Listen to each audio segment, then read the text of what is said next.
வணக்கம்ங்க. அதிர்ஷ்டம் தரும் யோகம் அன்பு நேயர்களுக்கு மகிழ்ச்சியான செய்திங்க. இன்றைக்கி பார்க்க போகிற ராசி சிவராசி. என்ன ராசி அப்படின்னா உங்கள் ராசி தான். என்ன பார்க்க போகிறோம் அப்படின்னா, இப்போ இந்த தொகுப்பில் ஒவ்வொரு ராசிக்காரங்களுக்கும் எந்த வீடு வாசல் வைத்தால் சிறப்பாக இருக்கும், அது தொழிலாக இருந்தாலும் சரி வீடாக இருந்தாலும் சரி. சரி சொல்லுவாங்க, என்ன சாமி வீடுனா தான் நம்ம காக்கணும், தொழில் பற்றி பார்க்கணும். அப்படி கிடையாது. வீடும் நமக்கு வேணும், தொழிலும் வேணும். ரெண்டு கண் போல். கண் பெரிதாக இமை வேற சொல்ல முடியும். ரெண்டுமே இருந்தால் தான் நம்ம கண்ணுக்கும் பாதுகாப்பு, இமைக்கும் பாதுகாப்பு.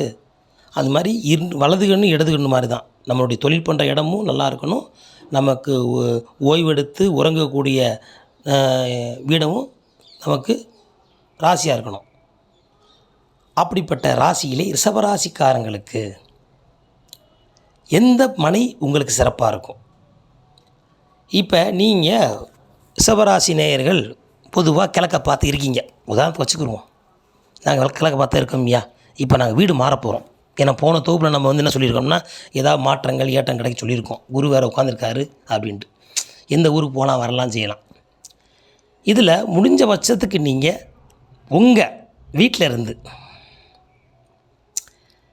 எங்கிட்டு குடி போகலாம் அப்படின்னா, ஒன்று கிழக்கு முகமாக பார்த்து போங்க, இல்லை வடக்கு முகமாக பார்த்து போங்க. தெற்கையும் மேற்கையும் வேண்டாம். அது சிறப்பான பலனை இருக்காது. சரிங்க, நாங்கள் கிழக்கு பார்க்க போகிறோம். அங்கிட்டு எங்களுக்கு எப்படி வாசல் அமைச்சு போடுறது, எப்படி எந்த வாசல் எங்களுக்கு ராசியாக இருக்கும், யோகமாக இருக்கும், அதிர்ஷ்டமாக இருக்கும் அப்படி கேட்டிங்கன்னா, இந்த ரிஷபராசிக்காரங்களுக்கு வடக்கு பார்த்த வீடு வெற்றியை கொடுக்கும். ஏன் அப்படின்னா, வடக்கு குபேர திசைன்னு சொல்லுவாங்க. குபேரனுக்குரிய நான் ரிஷபம்னாலே சுக்கிரன் ஆட்சி, சுகத்துக்கு அதிபதி, அதில் சந்திரன் உச்சம். அப்போ செல்வம் குளிக்கிற இடம், காலத்தை விட 2வது தனஸ்தானமான வீடு. அங்கே தான் குபேரன் சம்பிப்பார். குபேரன் இருக்கிற இடம் வடக்கு. அப்போ வடக்கை பார்த்து போனீங்கன்னா அருமையான வாழ்க்கை அமையும், அருமையான முன்னேற்றம் கிடைக்கும், வாழ்க்கை எல்லா சுகமும் கிடைக்கும். அப்போ வடக்கு பார்த்து சிவராசிக்காரர்கள் உங்கள் வீட்டை அமைத்து கொள்ளுங்கள். அதே மாதிரி ஒரு கம்பெனி, ஒரு தனியாக சொந்தமாக கம்பெனி வைக்கிறீங்க. இப்போ நீங்கள் இன்னொருத்தங்களை வேலை பார்க்குறத பற்றி தான் கணக்கு கிடையாது. நீங்கள் சொந்தமாக கம்பெனி வைக்கிறீங்க அப்படின்னா, சிவராசி நேயர்கள் வடக்கு முகமாக பார்த்து அந்த கம்பெனி வைத்தால் அது உங்களுக்கு நல்ல வருமானத்தை அள்ளி கொடுக்கும். அதனால் நீங்கள் இந்த ரிஷபராசி நேயர்கள் வடக்கு முகமாக பார்த்து வீடையும் கட்டிக்கங்க, கடையும் கட்டிக்கங்க. நீங்கள் உட்கார்றதும் வடக்கை பார்த்தே உட்காந்துக்குங்க. சொல்லுவாங்க பொதுவாக வியாபார ஸ்தலங்களில் எங்கிட்டு பார்த்து உட்காரலாம் அப்படின்னா, கிழக்கையும் வடக்கையும் பார்க்கலாம். உங்களை பொறுத்த வரைக்கும் நீங்கள் வடக்கு முகமாக பார்த்தால் சுப நிகழ்ச்சிகள், குபேர சம்பத்து அனைத்தும் உங்களுக்கு கிடைக்கும். அதில் மாட்டு கருத்து கிடையாது. சரி, இப்போ நீங்கள் வாடகைக்கு இருக்கீங்க, ஒரு சொந்த வீடு முடிக்க போகிறீங்க. இப்போ ரிஷபராசிக்காரங்களுக்கு பேர் முடித்தா கண்டிப்பான முறை வடக்கு பார்த்த வீடாக தான் இருக்கணும். நான் பொதுவாக சொல்கிறது அப்படி தான். வீடை பொறுத்த வரைக்கும் நீங்கள் ஆண்கள் பேரில் வீடு முடிப்பதை விட பெண்கள் பேரில் முடித்தால் அது வளர்ந்து கொண்டே போகும். அதுக்கு தான் பெண்ணை கொடியுடையான்னா. ஆண்கள் வேறு அங்கேயே இருப்பான், அங்கேருந்து தான் கிளையில் உண்டாக்கணும். ஆனால் பெண் அப்படிக்காது, ஒன்றை தாண்டி உறவுகளை கூட்டிக்கிட்டே இருக்கும். உங்களுக்கு குழந்தை பிறக்குது, அந்த குழந்தை பெரியவழி ஆகுது, அது கல்யாணம் முடியுது, தாரவாத்து கொடுத்தாச்சு, அது ஒரு சொந்தத்தை கூட்டு வருது சம்பந்தக்காரர், அது ஒரு குழந்தை பெற்றுக்கிறது, அது ஒரு பொண்ணை பெற்றுக்கிறது, அது ஒரு சொந்தத்தை இப்படிமா சொந்தத்தை பெருக்கக்கூடியவள் பெண். அப்போ பெண் மூலியமாக ஒரு சொத்து வாங்கினால் அந்த சொத்து விளைந்து கொண்டே இருக்கும். அதுக்குத்தான் பெண்கள் பேரில் சொத்து வாங்குங்க, ஆண்கள் பேர் வாங்க வேணான்னு சொல்லலையா. பெண்கள் பேர் வாங்கிட்டு கூட நீங்கள் வாங்கிக்கங்களேன். உங்கள் இப்போ 2 சொத்து வாங்க போகிறீங்க. ஒரு சொத்து உங்கள் பேரில், ஒரு சொத்து மனைவி பேரில், வீடு மனைவி பேரில், காடு உங்கள் பேரில். ஏன்னா காட்டை நீங்கள் வேலை பார்க்க போகிறீங்க, நீங்கள் அங்கே வச்சுக்கோங்க உங்கள் பேரில். வீட்டில் வேலை பார்க்குறவங்களுக்கு, வீட்டில் இருக்கிறவங்களுக்கு அங்கே வைங்க. ஏன்னா நம்மளை விட அதிகமாக வீட்டில் யார் இருக்கா? இப்போ ஒரு வீட்டில் ஆண் இருக்கானா பெண் இருக்கான்னு பார்த்தீங்கன்னா அதிகமாக இருக்கிறது யார்?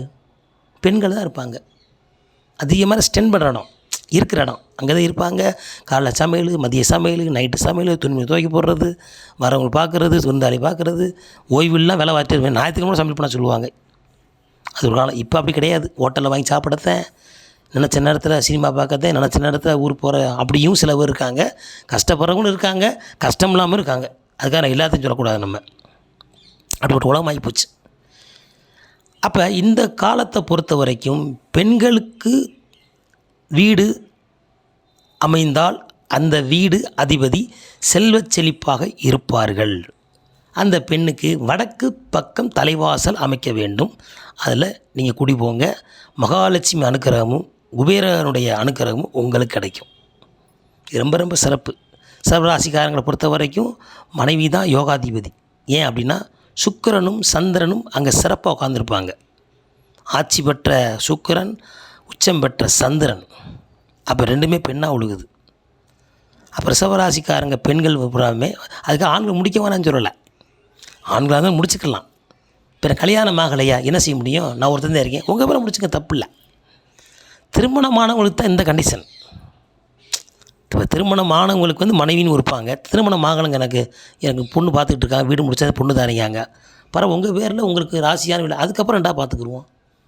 அது விதிவசம். வீட்டுக்காரி வந்த பிறகு நீங்கள் சொத்து முடிக்கிறீங்கன்னா அது அவருடைய அதிர்ஷ்டத்தை பொறுத்து தான். அப்போ நீங்கள் என்ன செய்யணும்?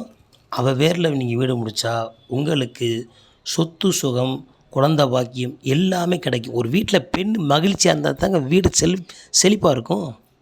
நான் கூட சொல்லுவேன், ஒரு பெண்களை பொறுத்த வீட்டில் வந்து தயவுசெய்து நீங்கள் அழுகாதீங்க. கஷ்டப்பட்டாலும் வெளியே சொல்லாதீங்க. அந்த கஷ்டப்பட்டாலும் இஷ்டப்பட்டு வாழுங்க. இந்த பெண்களுக்கு வந்து மிக மிக பெரிய பொறுப்பு. அதுதான் அந்த ஒரு நாடவே தாய் நாடுன்னு சொல்லியிருக்கோம், தந்தைனா சொல்லலை நம்ம. அப்போ ஒரு பெண்ணு தான், ஒரு மருமகள் தான் நாளைக்கு தாய் ஆக போகிறான். அப்போ தாய் ஸ்தானத்தை பெறக்கூடிய பெண்ணுக்கு முக்கியத்துவம் மனை அண்டு மனைவி. மனை நல்லா அமைஞ்சாதான் மனைவி வந்து அமைவாள். அதுதான் சொல்லுவாங்க அந்த காலத்தில், இடம் பொருள் இன்பம். இடம் நல்லா அமையணுமியா, அந்த இடத்த வச்சு தான் உனக்கு பொருள் கிடைக்கும். பொருள் கிடைச்சா தான் நீ இன்பம் வாழ முடியும். அப்போ என்ன செய்யணும்? நம்ம இடத்த நமக்கு சாதகமாக பயன்படுத்தி கொண்டால் வாழ்க்கை உங்களுக்கு சாதகமாக இருக்கும் என்பதில் ஐயமில்லை. இப்போ ரிஷபராசிக்கார நேயர்களுக்கு திருமணமானவங்க பெண்கள் வேலை முடிச்சுக்கோங்க, வடக்குமாக பார்த்து. கல்யாணம் முடியலை, உங்கள் வேலை முடிச்சுக்கோங்க. இல்லைங்க கூட்டு குடும்பமாக இருக்கும், அம்மா வேலை முடிக்க தப்பு இல்லை. முதல்ல தாய்க்கு, அதுக்கப்புறம் உங்களுக்கு, அதுக்கப்புறம் மனைவிக்கு. இந்த 3 பேர் உங்களுடைய முக்கியமான பங்கு வழிங்க. அப்பா வேலை முடிக்கிறது அவங்களுடைய தனிப்பட்டது, அதில் முடிக்க வேணாம் சொல்ல மாட்டோம். மெயின் வந்து தாய் அண்டு தாரம், அதுக்கப்புறம் நீங்கள். இப்படி தான் இந்த சிவராசிக்காரங்களை பொறுத்த வரைக்கும் அப்படி அமையுது.